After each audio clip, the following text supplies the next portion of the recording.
Hello guys, আসসালামু আলাইকুম। সবাই কেমন আছেন? আমি আল্লাহর রহমতে অনেক ভালো আছি। তো আজকে আমাদের বাসায় রান্না হবে দেশি বোটের ডালঘাটি মাছ দিয়ে।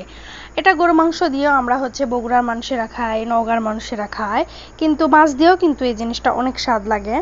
তো আজকে রুই মাছের মাথা, লেজ এগুলো মা জমায় রাখছিল কয়েকদিন লাগার, আর রুই মাছ আমরা নিয়ে আসলাম, সেগুলো দিয়েই আজকে রান্না হবে।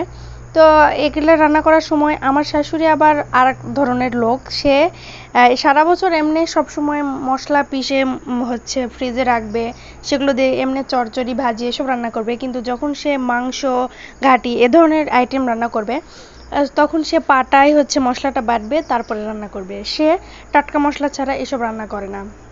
তো সব ময় মশলা দেওয়া তো সেই আপনারা দেখলেনই। এখন চুলায় তুলে দেওয়া হয়েছে, মাছটা এখন সুন্দর করে কষানো হবে। কষানা এই মাছের যে ঘাটিটা, এটা কিন্তু মুড়ি দিয়ে খেতে অনেক ভালো লাগে। আমার তো অনেক স্বাদ লাগে, বাচ্চাদের মতন একবারে মুড়ি নিয়ে এসে বসে থাকি, যখনই কষানো হবে তখন আমি ওটা নিব আর খাবো। তো রুই মাছের মাথাটা আমার অনেক ভালো লাগে। জামাইদের, আমাদের এদিকে কিন্তু জামাইদের রুই মাছের মাথা পরিবেশন করা হয়, বলে এটা জামাই খাবে। শাশুড়িরা অনেক শখ করে জামাইদের জন্য একবারে বড় একটা রুই মাছ নিয়ে আসে, রুইয়ের মাথাটা রেখে দেয় তাদের দেওয়ার জন্য। তো আমার শাশুড়ি এখানে রান্না করতেছে আর আমি দেখতেছিলাম। এই যে দেশি যে বোটের ডালটা ছিল, এটা কিন্তু অবশ্যই আগে থেকে ভিজিয়ে রাখবেন, প্লাস শুধু ভিজিয়ে রাখলে হবে না, এটা কিন্তু সিদ্ধ করে নিতে হবে, একেবারে সিদ্ধ না হলে কিন্তু আপনার ঘাটিটা ভালো হবে না, এটা কাঁচা কাঁচা থাকবে, আপনি খেতে পারবেন না। তো আগেই আমরা সিদ্ধ করে নিছি, আমি ওটা আপনাদের দেখালাম না, সবাই তো সিদ্ধ করতে পারেনি। তো একটু লবণ দিয়ে সিদ্ধ করে নেবেন, হালকা লবণ দিয়ে সিদ্ধ করে নেওয়ার পরে এভাবে রান্না করবেন। এখন কষানো তো শেষ, এই যে পানিটা দিয়ে দিচ্ছে। তো আমার এই ডাল স্পেশালি অনেক ভালো লাগে, আমার শাশুড়ি, আমরা সবাই খাই। আর আরেকটা জিনিস, এই ডালের সাথে আপনার যদি চিতই পিঠা খান না, এটা কিন্তু আরও টেস্ট লাগে।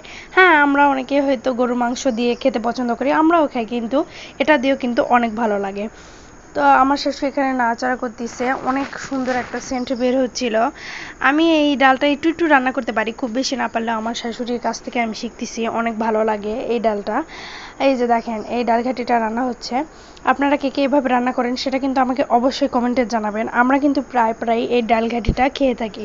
তো এবার অবশ্য অনেকদিন পরেই এই ডালটা রান্না করা হলো। তো এই যে রুই মাছের মাথা দিয়ে ডালটা রান্না করা হচ্ছে। আমাদের ডাল এই যে রান্না করা শেষ। দেখেন কত সুন্দর হয়েছে, কত স্বাদ হয়েছে। আপনারা যদি না খান তাহলে বুঝতে পারবেন না, অনেক টেস্ট হয়েছিল। আর আমাদের বাসায় একটুখানি রুটি ছিল, সকালে আমরা রুটি করছিলাম, আর সেই রুটি দিয়ে আমি খাইছিলাম, এত পরিমাণে স্বাদ হয়েছিল, জাস্ট অসাম। তো এই যে আমাদের রান্না শেষ গাইস। আপনারা কার কেমন লাগলো রান্নাটা অবশ্যই সেটা কমেন্টে জানাবেন। আর ভিডিওটা বেশি দূর বাড়াবো না, আজকে এই পর্যন্তই। আল্লাহ হাফেজ।